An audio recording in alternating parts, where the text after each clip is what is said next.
Michele. Mas assim, vai, professor. O Pauliano tá ligado, não dá pra escutar nada Dá, direito. dá, dá pra fazer. Se estiver atrapalhando muito aí alguém vê se consegue um jeito de falar com ela, né? Ó, bom dia aí oficialmente para todo mundo, né? Quem tiver chegando aí, né, vai pegando a isso aí entrando agora, né? Então a gente vai complementar aí a aula da semana passada, tá?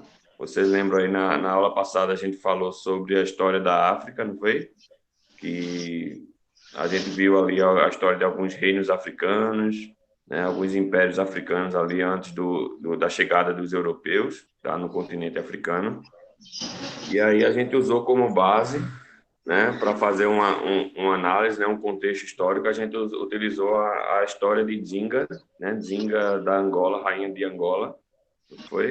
E aí, inclusive, a atividade, né, foi para a gente fazer, para vocês fazerem lá um resuminho da história dela, né, e tal, e comentar um pouco sobre a importância da gente ver a história da África a partir desses símbolos de resistência, né?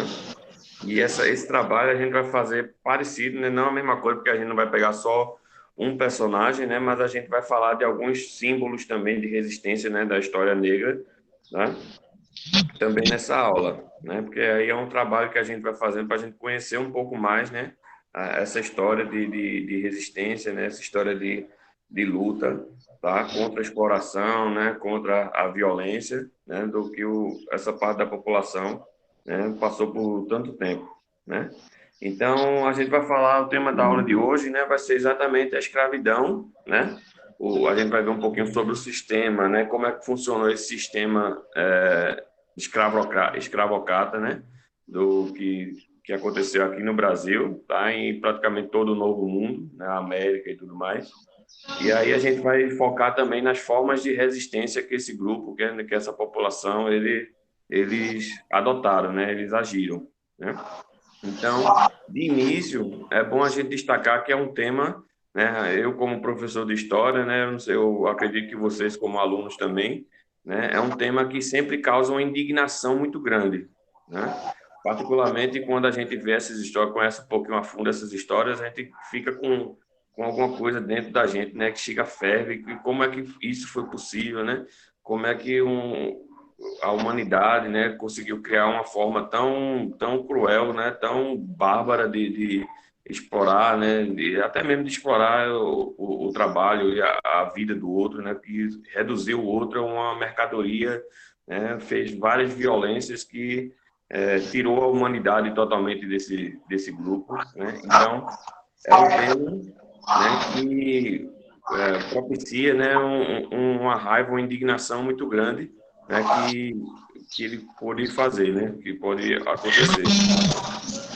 E tem também um lado, né, uma responsabilidade, né, do professor, né, que eu aqui como professor, a gente vem dessa aula, esse assunto, né, então a gente leva para si, né, essa postura que a gente tem que ser firme e claramente antirracista, né, quando a gente está tratando desse tema, tá? Para que o aluno, para que vocês, né, saiam compreendendo que o câncer, né, que o escravismo, tá, foi e ainda é para a sociedade brasileira, tá? Enquanto não tratarmos de forma séria, né, dessa ferida, tá, o país vai estar condenado ao atraso, tá? Então, o grande objetivo, a grande coisa dessa aula, né, a grande função dessa aula é exatamente que vocês saiam reconhecendo o racismo, né, como um câncer na sociedade brasileira, que até hoje, né, corrói as entranhas da sociedade brasileira no racismo que a gente vê, no racismo estrutural que a gente vê dia a dia, né? Então, esse tema, né, é um tema que propicia várias feridas, tá? Feridas que ainda estão sangrando, né? Feridas que ainda doem, principalmente para essa parte da população, para a população negra, parda, né, mestiça, tá? E aí eu trouxe alguns dados, né, para a gente iniciar a aula, dados para vocês perceberem aí o quão grave, o quão triste é essa história que ainda continua a ter reflexos no dia de hoje, tá? Então, para vocês terem uma ideia, né, um salário de um trabalhador negro no estado de São Paulo, né, é de 2.277, a média, né? Já um salário de um branco é 3.320, tá?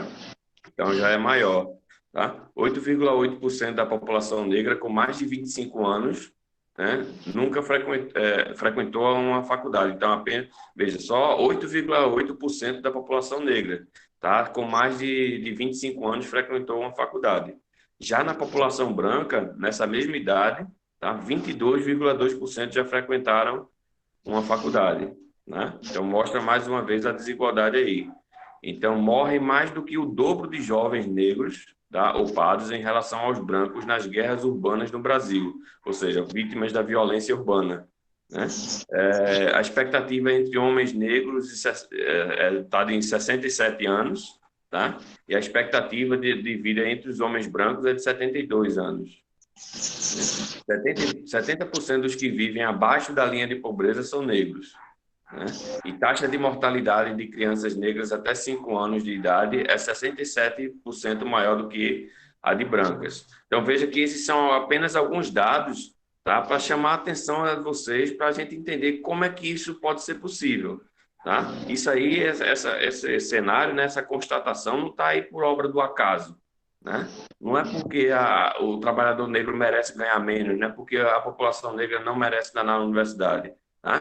E outras coisas, né? É porque é um legado, né? É um cenário que foi herdado desse processo que a gente vai ver a partir de agora, né? Da escravidão, tá? Então, todo esse cenário aí é uma herança da escravidão que a gente vai ver, tá? E é isso que precisa ser mudado, tá? Não é simplesmente a gente falar de boca para fora, né, que o racismo é feio, que isso e aquilo. A gente tem que, na própria sociedade, nas estruturas da sociedade, a gente tem que fazer mudanças e repensar as práticas, né, enquanto sociedade, para reverter essa situação, tá? Então, esses dados aí vai guiar um pouquinho a gente nessa aula, tá? Então, quem tiver aí alguma coisa para fazer, para falar, né, pode ligar aí o microfone, tá? Ou então falar pergunta ou dar alguma opinião, né, alguma coisa no bate-papo, beleza? Primeiro, vamos chamar a atenção também a uma coisa chamada revisionismo histórico, que a gente está vendo bem na moda hoje em dia, que é uma coisa muito perigosa, tá? Porque o revisionismo histórico, né, na verdade, ela está tentando uma forma de negar a história, tá? É um negacionismo histórico, ou então uma manipulação da história. Ou seja, eu vou pegar dados isolados, né, alguns eventos isolados, tá? E vou colocá-los como uma verdade completa. Tá? Isso vai deturpar, isso vai manchar uma interpretação da história. E por que eles fazem isso? Eles fazem isso com vista de alguns interesses, né, políticos e ideológicos. Tá? Porque hoje em dia, né, no mundo todo, no Brasil também, que faz parte dessa disputa, né, o mundo está vendo uma disputa muito grande política e ideológica entre as ideias e tal. Tá? Então, essas disputas, um dos lados vai minimizar ou negar o legado da escravidão. Tá? Ele vai culpabilizar a vítima. Como assim culpabilizar a vítima? As mulheres, né, vítimas de estupro, né, infelizmente são muito acusadas disso, né, porque estava com a saia muito curta, né, então é culpa da vítima, né, culpa da mulher que saiu na rua, numa rua escura, tarde da noite, né, a culpa da mulher que bebeu e acabou ficando entregue para um cara, né? Então o machismo, né, ele faz muito isso com a mulher, né? Ele culpa a mulher que sofreu alguma violência, né? E esse revisionismo histórico, ele usa a mesma estratégia, né, para a escravidão, tá? Ou seja, ele vai culpar a vítima. Como assim? Como ele vai culpar a vítima? Ele vai culpar a escravidão, colocar a culpa da escravidão nos próprios africanos, dizendo meias verdades. Por exemplo, ele vai dizer que a escravidão sempre existiu, né? Ou então os negros escravizavam os próprios negros. Sim, isso é meia verdade. São fatos isolados, né? Mas sendo que isso não é toda a verdade. Eles estão tirando o papel e a culpa do branco, do homem branco, o europeu, né, que organizou todo um tráfico de escravos, né, toda uma demanda de mercado de escravos que fez com que esse sistema fosse organizado. Tá? Se não houvesse todo esse sistema, se não houvesse todo esse sistema, esse mercado, né, do tráfico de escravos, não teria essa dimensão toda que ficou. Tá? E a gente vai também ver algumas diferenças da escravidão antiga para a escravidão colonial que a gente está vendo aqui agora. Tá? Então, essas narrativas, tá, a gente tem que ter muito cuidado com elas, tá? Porque elas são usadas com fins políticos para o quê? Para impedir, né, que seja colocada políticas públicas de reparação histórica para esses grupos, que passaram séculos e séculos sendo explorados, né, e violentados, e hoje em dia estão numa condição muito desigual, e que o Estado brasileiro, né, os políticos e tudo mais, eles dizem que lançam essas narrativas deturpadas da história, né, ou negam a história, para dizer, ó, a gente não tem que fazer nada por eles, não. Tá? Então, a gente tem que estar sempre com cuidado nesse sentido aí. Primeiro, vamos falar da escravidão no mundo, tá? Porque a escravidão não surgiu, né, com a escravidão negra na África, no século XV, no século XVI, né? A escravidão é muito mais antiga, é tão antiga quanto a própria humanidade. Na própria pré-história, né, existiam grupos humanos que lutavam, né, derrotavam os outros grupos e acabavam tirando, né, a liberdade desses grupos e obrigando eles a trabalharem. Tá? Isso aí é uma coisa que aconteceu em diversos momentos da história. Tá? A gente vê uma escravidão muito forte, né, já no Egito Antigo, né, em que os próprios hebreus, né, os judeus, foram escravizados pelos egípcios, né? Tem na Mesopotâmia, né, o Código de Hammurabi, né, já fala sobre escravidão, né, inclusive os pais que podiam vender os filhos, né, como escravos por um período de tempo, essas coisas. Tá? Na Grécia Antiga, a gente viu que existia muitos escravos também, né? Esses escravos, nessa escravidão antiga, esses escravos eram conseguidos, né? Eles eram principalmente frutos de guerra, né? De prisioneiros de guerra. Uma cidade-estado, né, lutava contra a outra, conquistava, e os derrotados, né, eles eram escravizados. Né? Em alguns momentos também teve escravidão por dívida, né, que não conseguiria pagar, e aí a pessoa se escravizava, ou escravizava outra pessoa, e assim por diante.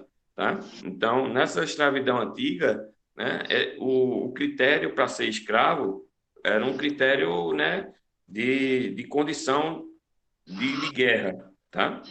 Prisioneiro de guerra, dívida, alguma coisa assim, tá? E na própria África, né, antes dos europeus, tá, já existia uma escravidão, tá? Agora não era uma escravidão mercantil voltada para o lucro como foi a que foi organizada depois, posteriormente, tá? Quando a gente viu lá a história de Zinga, né, que ela estava protegendo, né, a soberania de Angola, né, a gente viu vários escravizados sendo vendidos, né, nos portos e tudo mais, tá?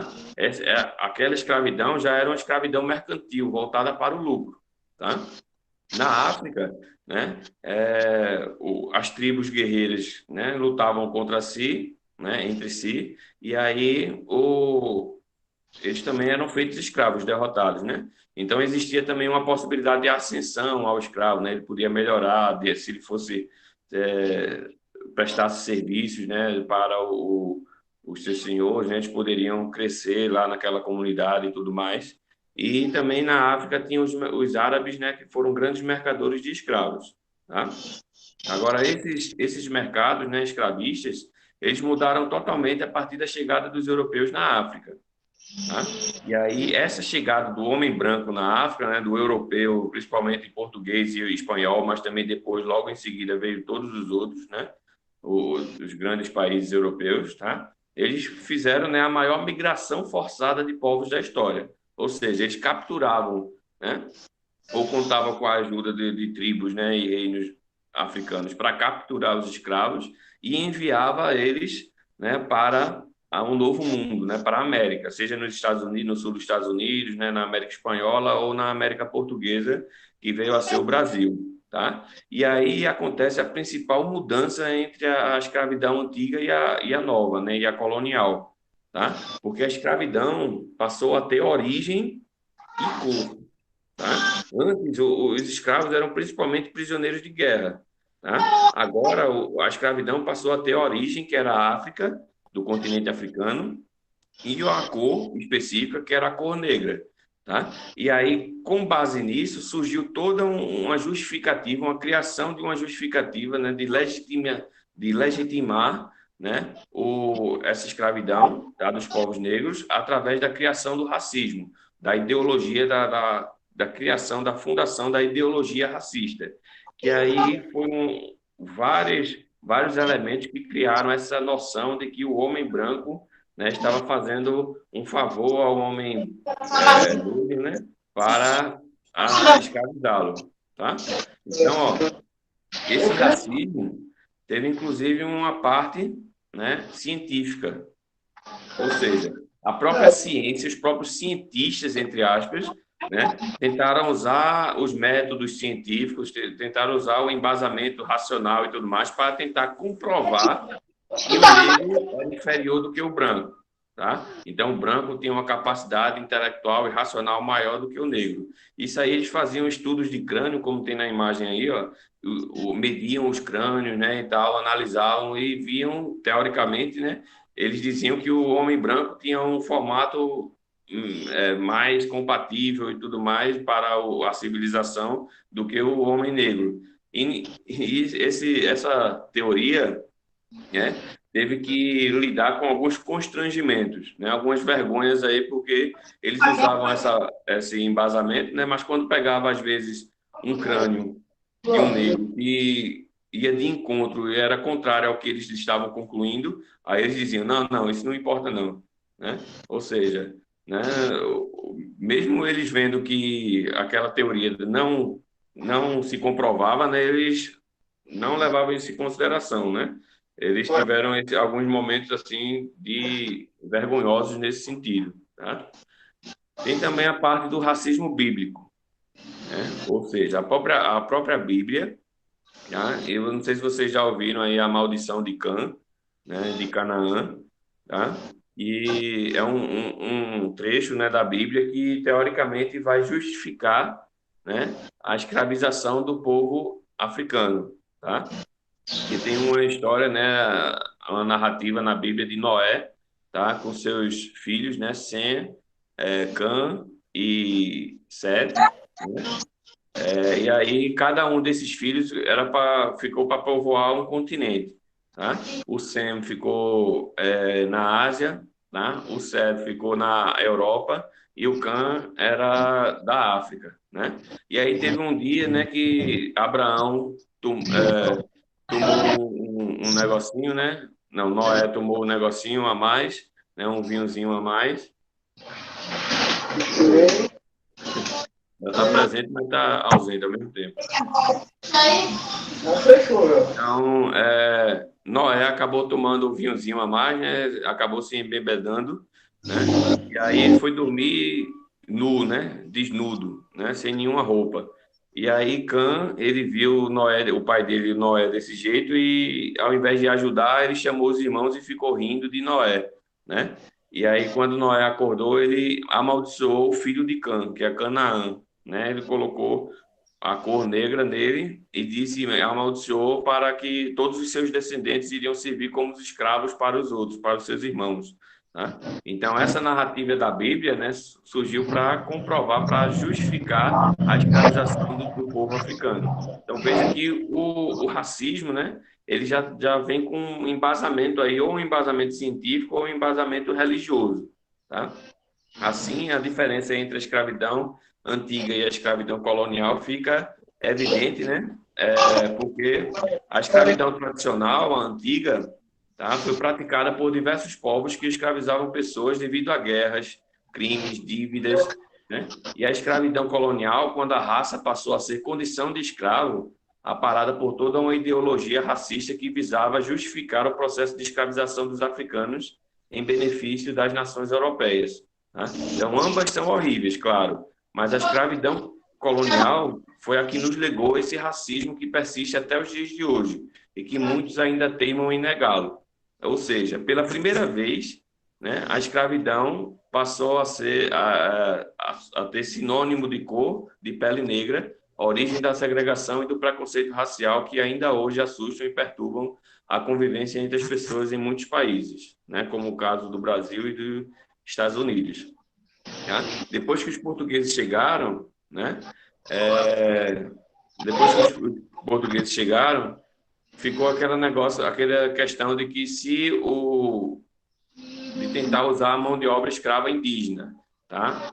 Mas aí não deu certo por diversos fatores, né? A escravização indígena foi desestimulada por diversos fatores, né? Primeira questão biológica, tá?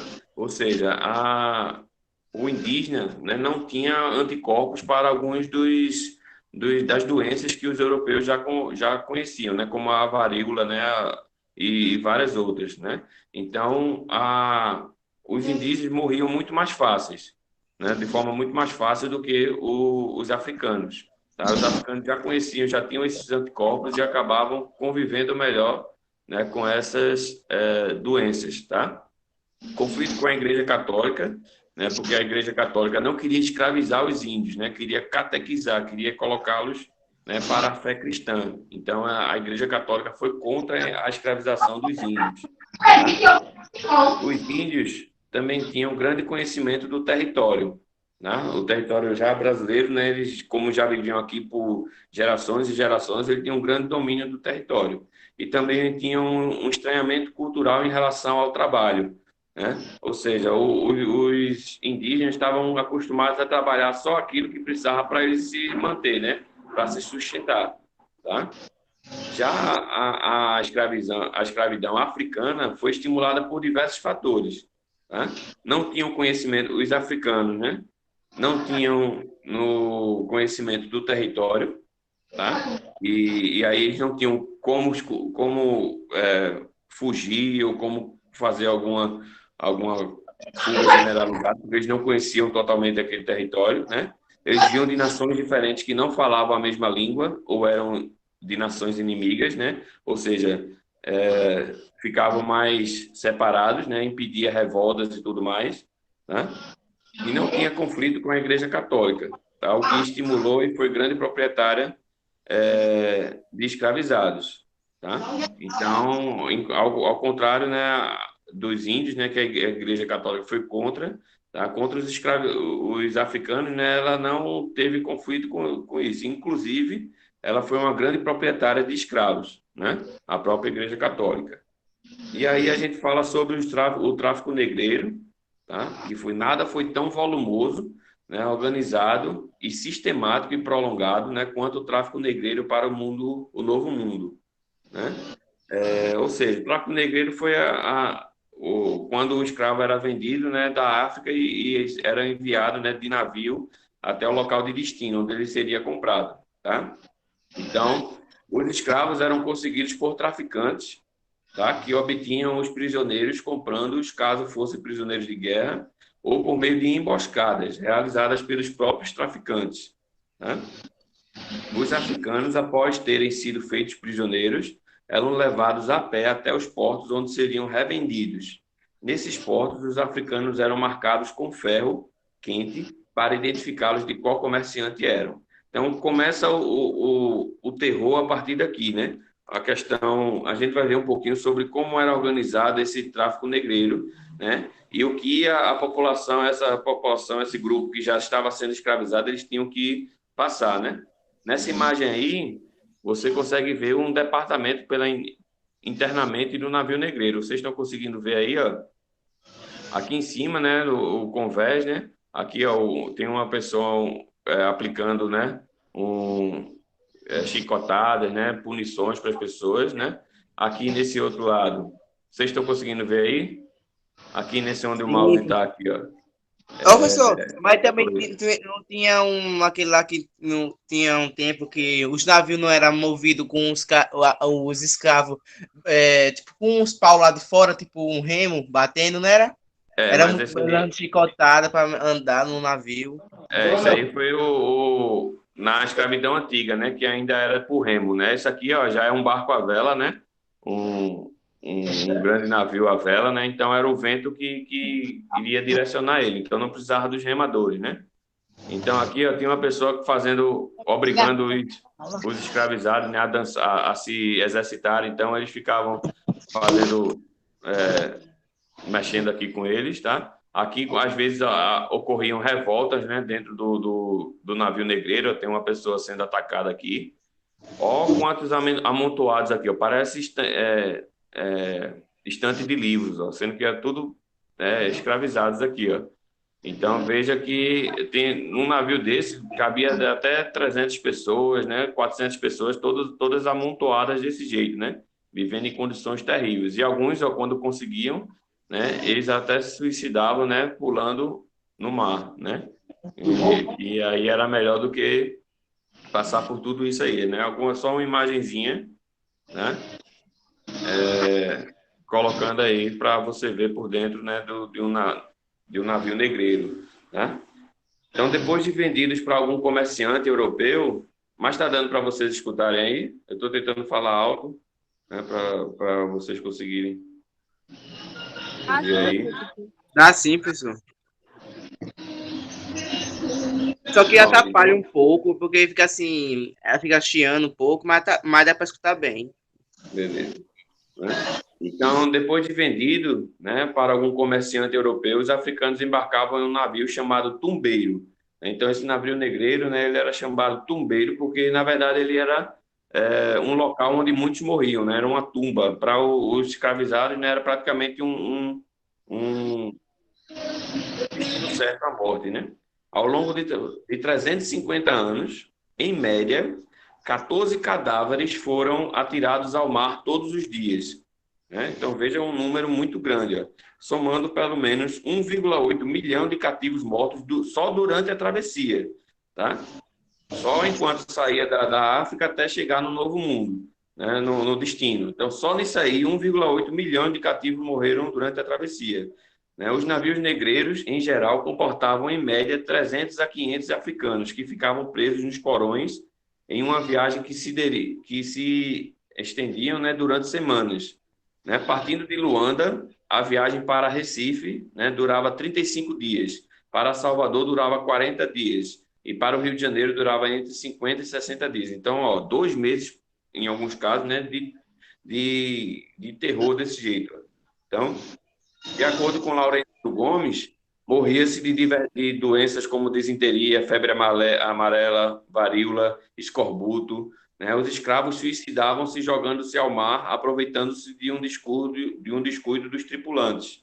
Morria-se ainda de banzo. Vocês já ouviram falar essa palavra aí, banzo? Ó, fulano tá de banzo. Já ouviram falar? Oi, já. Mas eu já vi, mas assim, eu já ouvi falar, mas foi de um samurai que antigamente assistia, né? Aí tinha um nome chamado Banzo. Mas aí o banzo, quando fala a tal pessoa tá de banzo, significa que a pessoa tá triste, né? Tá depressiva, tá? Então, ó, o banzo foi o nome dado pelos africanos para o surto de depressão muito frequente entre os cativos, né? Mortes tão frequentes em cifras tão grandes fizeram com que os tubarões, vejam, ó para aí, ó, até os tubarões, né, mudaram de rotas migratórias, passando a acompanhar os navios negreiros na travessia do oceano, à espera dos corpos que seriam lançados, né, sobre as ondas e lhes serviriam de alimento. A quantidade de gente morta que era jogada ao mar era tão grande que os próprios tubarões, né, mudaram as rotas migratórias para acompanhando, porque era a comida certa, né? No Brasil, né, na colônia, eles eram divididos, né? Eles podiam ser ou escravos rurais, que eram os mais comuns, a maioria, né? Ou os escravos das cidades, escravos urbanos, né? Então, existem vários tipos de escravos, tá? É, esses escravos rurais, tá? Eles habitavam as senzalas, tá? Utilizavam principalmente a canavieira no Nordeste, né? E cafeeira no Sudeste, né? Não, foi uma, não é a outra. Processo de produção, né? No caso específico do açúcar, poderiam ser encontrados na lavoura, passando pela produção do açúcar no engenho, na casa de moenda, da moenda, né, nas caldeiras e na casa de pulgar, né, as etapas de produção aí do açúcar. Né? Foram empregados também na agricultura de abastecimento interno, na criação de gado e nas pequenas manufaturas. Então, trabalhavam de 14 a 16 horas por dia. Né? Então, veja que era um trabalho muito exaustivo. Tá? Por outro lado, os escravos urbanos, os escravos da cidade, tá? Que tinham empregos diversificados e, por isso, possuíam alguma liberdade de locomoção, ou seja, eles, como eles tinham que trabalhar de certo em algumas atividades, né, eles poderiam circular pelas cidades, né, pelos bairros, pelas ruas, com uma liberdade, eu acho, maior. Claro que ele não era livre, né, ele só podia ir para onde quisesse fazer aquele negócio que ele fazia, né? Então, eles poderiam residir em domicílio separado, tá? Mediante negociação com o seu senhor. Então, ele podia ir morar num cortiço, num quartinho lá, separado da casa do senhor, que o senhor pagasse para ele ficar lá. Né? Mestres artesãos utilizavam também escravos treinados em trabalhos artesanais. Por isso, tais escravos eram geralmente mais caros, né? Um trabalho mais específico. Né? Então, também se encarregavam do transporte de objetos e dejetos, né? Os tigres, né? Os escravizados tigres. Além de serem responsáveis por uma considerável parcela de distribuição do alimento e da água, né? Que abastecia os centros urbanos. E havia aqueles que trabalhavam nas ruas, né? Prestando serviço, né? E realizando trabalhos manuais ou vendendo artigos e alimentos. Né? Essa imagem aí, ó, que eu estou vendo aí, são um dos tipos de escravos, né, mais que sofriam mais, né? Eles eram chamados tigres, né? Porque eles jogavam, descarregavam os dejeitos, né? A descarga, né? As fezes das pessoas das casas e tudo mais, tá? Então eles levavam e jogavam nos rios, né? Jogavam em algum lugar, se despejavam, né? Eles eram chamados tigres porque eles tinham uma doença na pele, né, que a pele ficava marcada, tá? Então parecia que, realmente tigres, né? Porque como eles transportavam, né, muitas coisas assim contaminadas, né, cheias de bactérias, eles acabavam contraindo várias doenças de pele que deixavam a pele marcada. Então por isso que eles eram chamados tigres. Então e também os quitandeiros, né, os vendedores ambulantes povoavam as ruas de Recife, Salvador, Ouro Preto, Rio de Janeiro, São Paulo, Porto Alegre e outras cidades.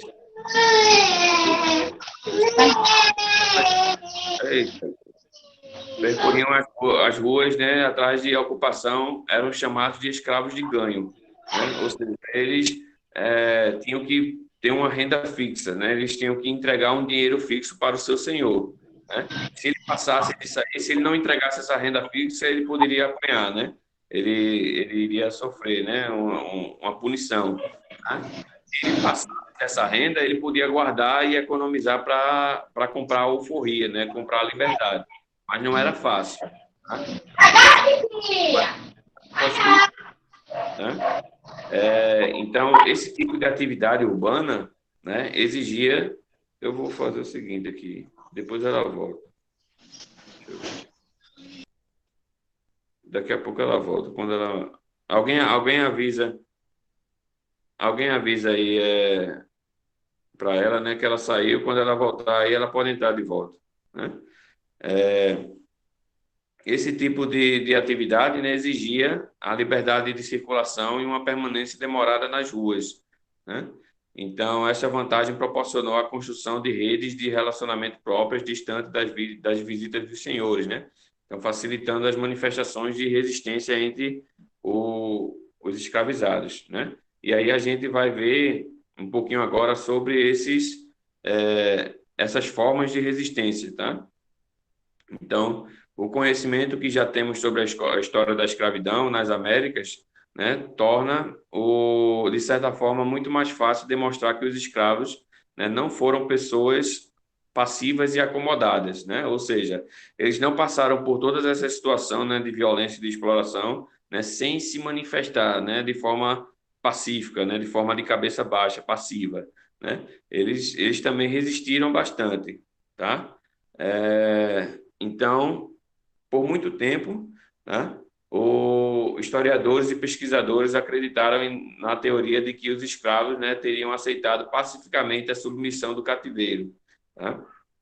Achavam que o ideal dos senhores tinha vencido, né? Entretanto, sabemos que não é verdade, e a prova disso, né, é que o cativo cantou e dançou, né, criou novas formas de se organizar, né, enganou seus senhores e fingiu estar doente e fugiu, ou seja, resistiu das mais diversas formas possíveis. Então, eu trouxe aqui as formas mais comuns aí de resistência, tá? Ó, tem as formas de resistência passiva, tá? Aquela que ele não faz uma atuação direta, né? Confrontar diretamente o senhor, tá? Então ele podia se suicidar, aí ele podia fugir, né? Ele podia matar o trabalho, né? Ou seja, fazer o trabalho de forma mais lenta, né? Ou deixar de fazer tal trabalho, né? Eles poderiam formar quilombos, né? E a capoeira, né? Então, essas revoltas são chamadas de revoltas passivas, né? Porque não tinham confronto direto com o grupo escravagista, né? Os senhores de escravo, tá? Tem as formas de resistência ativa, né? Ou seja, aí sim, tem revoltas violentas, violência contra terceiros, né? E violência contra os senhores e feitores, tá? Então, essas formas de resistência são resistências mais ativas, né? De confronto. Então, no primeiro suicídio, tá? Uma das reações extremas de protesto dos escravos era uma autodestruição da vida, né? Insatisfeitos com a situação de sujeição em que se achavam, com o trabalho excessivo, maus tratos, humilhações, né? E não tendo possibilidades de mudá-la, né? Recorriam a diversas formas de suicídio. As formas mais comuns eram o autoenvenenamento, mesmo proibidos de portar veneno, né? Eles conseguiam um jeito de se envenenar, afogamento e um enforcamento, tá? Estes últimos facilitariam que seus espíritos encontrassem os de seus ancestrais, né? Então, o suicídio era uma das formas de resistência, né? A fuga, tá? Os cativos fugiam por vários motivos e para muitos destinos, né? Ao fugir, causavam prejuízos econômicos, né, aos seus senhores, né? Além de danos à autoridade do senhor, tá? A liberdade e o fim do controle senhorial eram seus principais objetivos, ainda que fosse perigoso e dependessem da solidariedade de outras pessoas. Eram elas que facilitavam a fuga, forneciam abrigo e alimentação e trabalho para não levantar suspeitas, né? Então, várias pessoas ajudavam aí, né? Essa rede de solidariedade ali entre os fugitivos. Geralmente buscavam refúgios em quilombos, né? Fazendas, povoados e cidades, onde se misturavam aos negros livres e libertos, que ficaria mais difícil aí de sim, serem encontrados, né? Algumas vezes se ausentavam por tempo limitado, tá? Só para pressionar o senhor a negociar melhores condições de trabalho e sobrevivência, e depois voltavam. Então, são vários mecanismos aí, ó, dentro da própria fuga que os escravizados poderiam utilizar. E aí eu trouxe para vocês, ó, duas imagens, né, trecho de um jornal da época. Esse é o trecho do Diário de Pernambuco, né, em 1873, tá? Então, ainda lá no Império, né? Então, ó, tá anunciando, né, tá fazendo uma chamada para uma escrava fugida, tá? Notem aí, é bem interessante ler esses materiais, né, mais antigos. Veja como o português era escrito de forma diferente, né? E aí como eles diziam para fazer as coisas, né? Como ele descrevia, como é que ele vai descrever a escrava. Ausentou-se no dia 28 de setembro, vocês estão acompanhando aí, ó, da casa de seu senhor, a escrava Verônica, né? Com os sinais seguintes, né? Ou seja, aí ele vai descrever ela. Crioula, né? Idade de 25 anos, pouco mais ou menos, né? Baixa e cheia de corpo, olhos vesgos, né? Cara redonda, dentes limados, orelha direita maior e mais grossa do que a esquerda. Veja como era detalhista aí a descrição dela, né? Para facilitar ser encontrada. Pescoço curto, anda ligeira e inclinada um pouco para a frente. não encara bem as pessoas enquanto fala. É bastante ladina, né? Ladina era quando o escravizado só sabia falar português, né? Então, os escravos ladinos eram os que já sabiam falar português, né? Então, levou um vestido de chita, então está dizendo já como é que ela estava vestida, clara com flores pretas, com dois babados, né? E uma trouxa com outro vestido de chita roxa, né? Então, veja como ela já essa fuga foi premeditada, né? Porque ela já levou uma trouxa, né? Um negócio de roupa, né? Para fuga, né? Foi comprada ao senhor Manuel Carol, né? E é bastante conhecida no Recife. Supõe-se que a dita escrava está acoltada em algum calói, que é tipo está sendo escondida, né? Ajudada por alguém. Roga-se, portanto, a todas as autoridades policiais e aos senhores capitães do mato, que organizavam, né, para capturar os escravizados fugidos, né, é, que, encontra, que encontrem a dita de escrava, né, de levá-la à rua da Imperatriz, né, número 27, que serão generosamente recompensados. Tá? Então, veja aí, ó, tem outro anúncio, né? Preste atenção, né? Nessa daí fala dois, ó, só fala sobre duas escravizadas. Ó. Maria, ó, cabra, moça, né? Bem parecida, ladina, né? Fala português então, né? De boa altura e corpo correspondente, tem os braços pintados com tinta encravada de genipapo, ó. Então ela tinha tipo uma espécie de tatuagem, tá? Em forma de coração, e o nome dela, natural do Ceará, né? É cozinheira, né, sendo sua ocupação atual de enxada. Esta escrava, bem legal essa parte aí. Esta escrava costuma embriagar-se e, neste estado, é atrevida e foge constantemente para o Recife e seus arrabaldes, né? Onde é muito conhecida, estando desta vez ausente desde o dia 5 do mês corrente. Então, veja, ó, embriagar o escravizado, né? Tomar bebida alcoólica, né? Embriagar-se era proibido. Então, veja como ela normalmente foge muito, né? Foge constantemente. Então, era uma escravizada aí, né? Que afoita, no sentido de que não aceita e foge, né?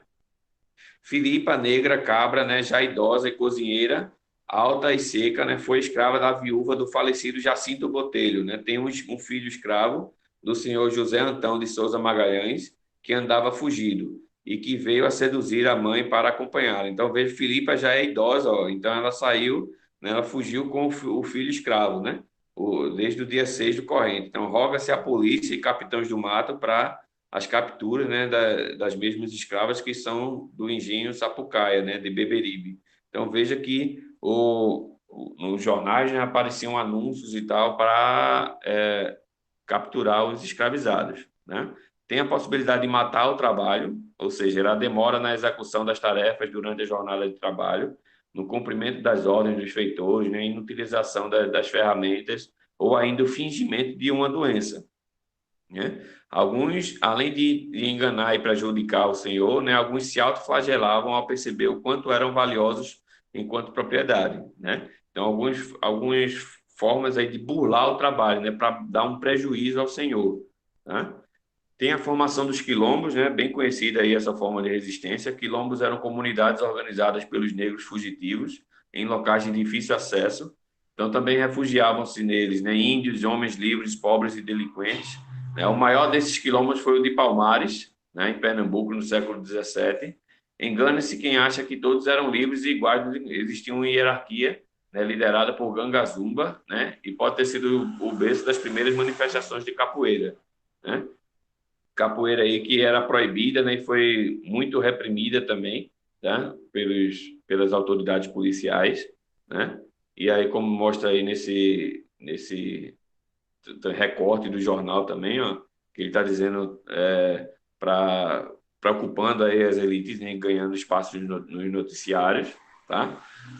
Tem também as revoltas, né, que são mais fortes, né, um confronto maior em três aspectos, né? A revolta organizada, o caso dos levantes do malês muçulmano na Bahia, tá, em 1835, e a insurreição armada, como a balaiada, né, e as fugas, tá? As rebeliões e insurreições contra o escravismo eram punidas geralmente com a pena de morte, era a pena máxima, né?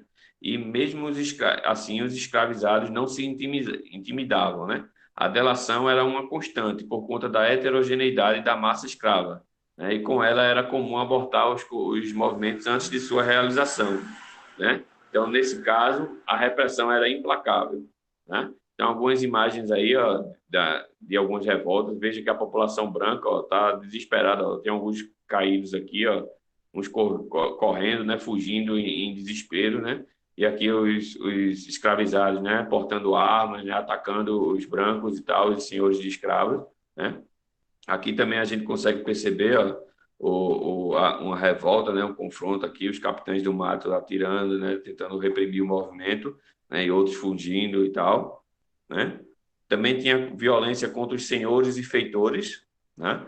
Então, os homicídios e ferimentos contra os senhores eram casos extremos, né? Na ausência deles, os escravos atacavam os que representavam diretamente, tá, a autoridade senhorial, como o caso dos feitores que supervisionavam a disciplina do trabalho, tá? Então tinha essas formas aí também, tá?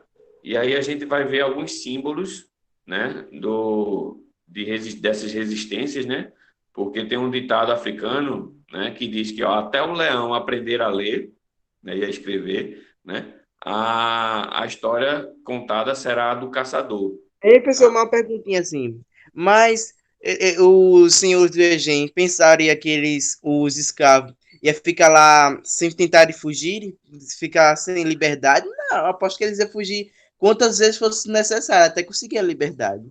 Isso, por isso que a punição e a vigilância era muito grande, era muito forte, né? Os senhores de engenho sabiam que eles podiam, que eles estavam, a qualquer momento eles podiam se revoltar, então era um medo muito grande que a elite tinha, a elite de senhores de escravos tinha em relação a essas possibilidades de fuga e revoltas, né? Por isso que a vigilância e a repressão tinha que ser muito forte e violenta, para tentar impedir que os escravizados tentassem se organizar e fazer essas estratégias, né? Mesmo assim, mesmo com essa violência, mesmo com essa vigilância muito grande, tá? Eles não conseguiram impedir totalmente, né, essas formas de resistência, porque não dava para imaginar, né, para pensar que eles iriam ficar de cabeça baixa, né, o tempo todo. Qualquer deslize, qualquer oportunidade que eles tinham, eles fugiam, eles se revoltavam, né, eles faziam qualquer coisa, né? Então, a ideia agora nessa parte final da aula é a gente conhecer um pouquinho das histórias, né, de alguns representantes, né, de alguns símbolos de resistência, né?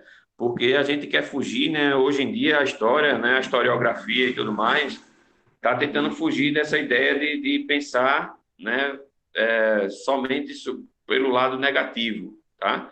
Ou seja, porque quando a gente fala no negro, né, a gente já pensa logo na escravidão, né? Mas não, a gente tem que pensar na forma, na resistência que esse povo, né, teve frente à escravidão, tá? Ou seja, para tentar, para colocar aí um orgulho, né, um sentido positivo aí nessa questão de que eles resistiram, eles lutaram e eles são valorosos nesse sentido, tá? E aí a imagem do lado, né, é de um, né, rei Leopoldo II da Bélgica, né, que foi um grande escravocrata, né, explorou e fez várias atrocidades ali no Congo, né, africano. E aí, recentemente, né, que está esse processo aí de várias derrubadas de estátuas, né, escravagistas, né, ele também, essa estátua foi depredada, né, por causa desse motivo, tá? Então, ó, a gente vai falar de alguns desses símbolos aí, ó, para a gente finalizar a aula, tá? Primeiro aí, ó, a gente está falando da princesa Aquatune, né? Aquatune, né? Ela é uma princesa do Congo. Vê, ó os títulos dela: Princesa Guerreira, um dos maiores símbolos de resistência e luta pela liberdade negra, mãe de um dos maiores líderes pela luta da liberdade negra e avó de talvez o maior dos líderes da luta contra a escravidão. Ou, se você quiser resumir, simplesmente Aqualtune, né? Quem foi ela, né? Foi uma princesa do Congo, tá? Foi uma grande líder lá que ela organizou uma resistência, uma guerra contra os portugueses, tá? Acabou perdendo e vendida como escrava, né? Ela estava grávida, né? E foi vendida como escrava reprodutora, ou seja, foi violentada sexualmente, né? Depois de vendida. E aí ela ouviu falar sobre histórias de um reduto, né, de negros fugidos, né?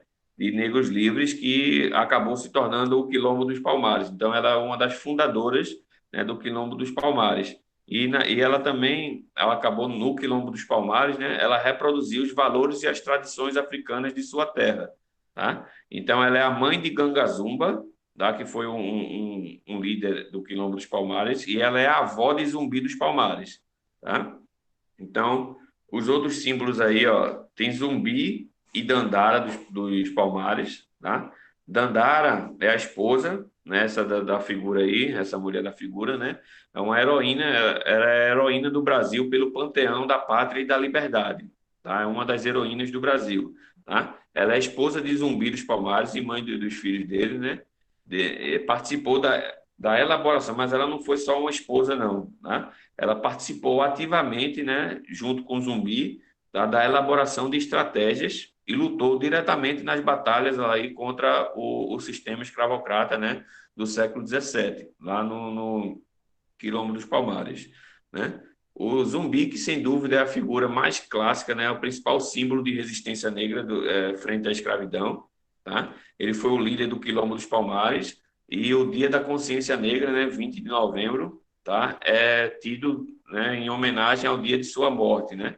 É tido como o dia de sua morte. Tem várias polêmicas em relação e disputas, né, políticas e ideológicas, né, para minimizar, para desconstruir a imagem de Zumbi como um símbolo de resistência, tá? Mas essas polêmicas, né, esse negacionismo histórico, né, ele não leva em conta, não, os aspectos culturais e simbólicos. Ele acusa Zumbi de ser ele mesmo, né, um senhor de escravo lá nos quilombos, né, como se ele fosse um senhor de escravo nos moldes, né, escravocratas, né, da elite dona de escravo, né, na colônia, tá? Isso não leva em consideração, né, que eram mais como os servos, né, que em troca de proteção, tá? Eles ajudavam lá pelo bem da comunidade, né, o sentido comunitário de proteção contra a escravidão. Então eles atuavam, né, eles serviam, né, eles não eram escravizados como eram na forma, né, portuguesa do sentido, né? Outros símbolos aí, ó, Teresa de Benguela, tá? Ela foi uma líder do Quilombo dos Piolhos, tá? No Mato Grosso, atualmente no Mato Grosso, e defendeu o Quilombo por 2 décadas, tá?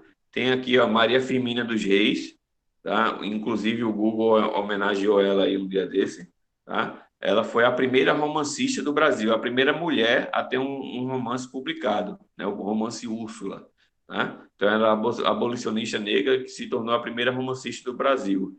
E tem também o Dragão do Mar, né? O apelido aí de Francisco José do Nascimento, tá? Que foi um líder dos jangadeiros que impedia que os escravizados fossem vendidos para o sul do país, né, para os canaviais. Então, ele disse na frase, né, no Ceará não se embarcam mais escravos, né? Então, os jangadeiros se recusavam a transportar os escravos para os navios, tá? E aí, por causa dessa liderança dele, né, o Ceará foi a primeira província do Império a abolir totalmente a escravidão, em 1884. A escravidão só acabaria 4 anos depois no país, né, em 1888, com a Lei Áurea. Tá? Então, a gente vai finalizando aqui. Vocês querem falar alguma coisa? Querem comentar alguma coisa? Falar uma pergunta ou algum comentário?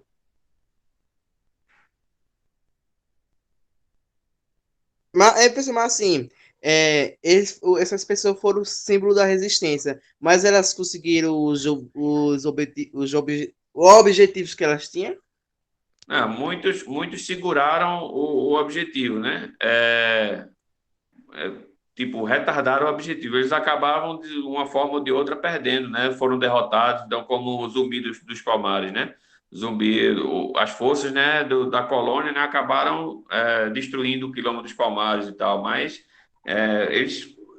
muitos deles foram derrotados, né? Mas isso não significa, não tira o valor da resistência deles, né? Porque, inclusive, um dos grandes problemas é a gente contar só a história do vencedor, né? Quando, na verdade, a gente tem que contar também a história dos derrotados, tá?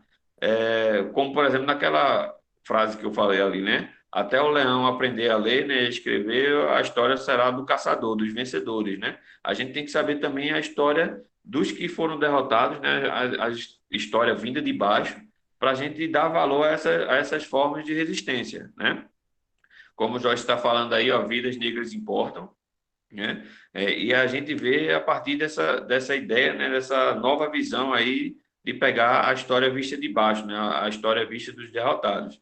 Então, o Dragão do Mar, né, esse foi bem sucedido, né, porque ele conseguiu fazer com que o Ceará, né, abolisse a escravidão logo mais cedo, né? A Maria Firmina, né, ela foi é um símbolo, ele conseguiu, né, vencer publicar o livro, né? Mas esses outros aqui, ó, eles foram derrotados porque o próprio sistema, né, escravista, né, acabou sufocando eles, mas sendo que eles se tornaram aí, grandes símbolos de que, ó, a população não aceitava essa dominação e essa exploração. Beleza? Mais alguma coisa?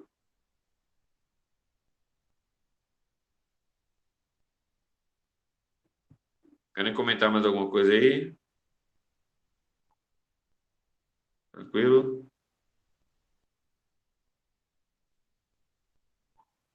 Bom, tchau, tchau aí para vocês, Maiarson. Bom final de semana aí.